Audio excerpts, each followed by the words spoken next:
Hi, Tom here, and welcome to this week's video, how to draw an impossible triangle in anamorphic perspective.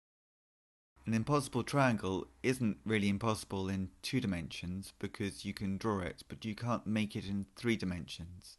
An anamorphic perspective is where you look at something from one angle and it looks more 3-dimensional than from other angles.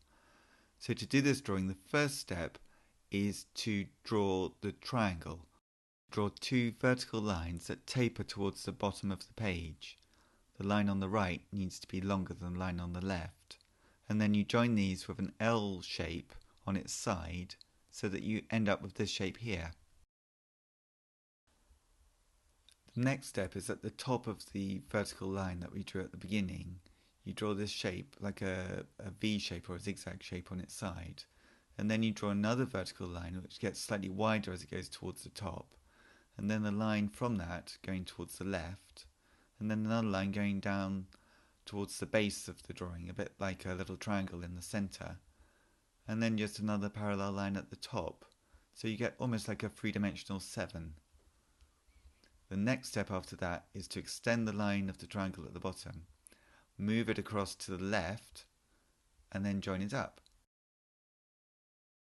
So now at this stage already we have a basic impossible triangle in anamorphic projection. So the next step would be to straighten some of the lines.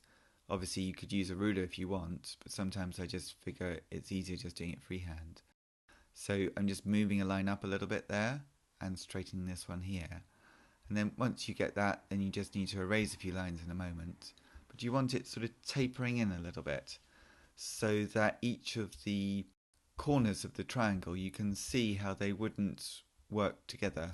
So I just erase it and clear it up, just jump the video for a second, maybe here, so that we got straighter lines, and then we're going to put the anamorphic impossible triangle onto a book in normal perspective, 1-point perspective. So for that we'll draw a line at the base of the page, a horizontal line at the base of the page, and then looking at the angle at the left hand side of the triangle, we'll just use that on the left hand side of this horizontal line, and on the right we'll do a corresponding angle going in, and then we'll draw a line coming up and then a line on the left coming up towards the top of the page as well, as if these 2 lines, if they met, they'd meet at a point above the page that you've got, and then just find a place towards the back of the triangle where you can stop the line so the triangle's in front of the base of this sort of drawing pad that we're making.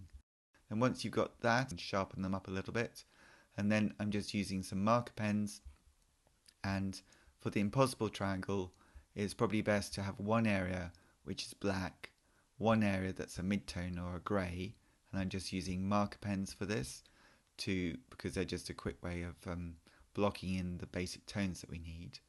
And then after that I just do a little shadow on the pad that they're on, and then I need to get some scissors, and speeding up the video at this stage, obviously what we've done is cut it out, and then I've put just some lines going away in perspective. Now if I pull the camera back here, and then we can try and explain it in a different way how all these lines work. So the lines that I've just put in, where I sped up the video, those go away to 1-point perspective at the top of this page, and then the edge of the pad goes away to another 1 point at the bottom, making 2-point.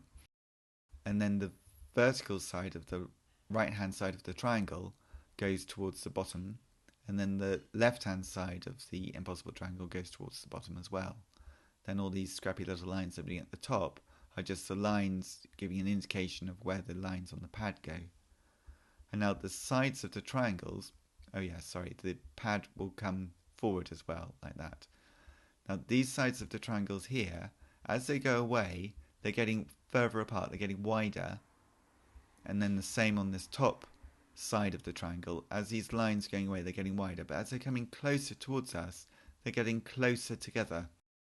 So each side of the triangle's got 3 lines, and as they're coming towards us, they're getting closer, and as they're going away, they're getting further away.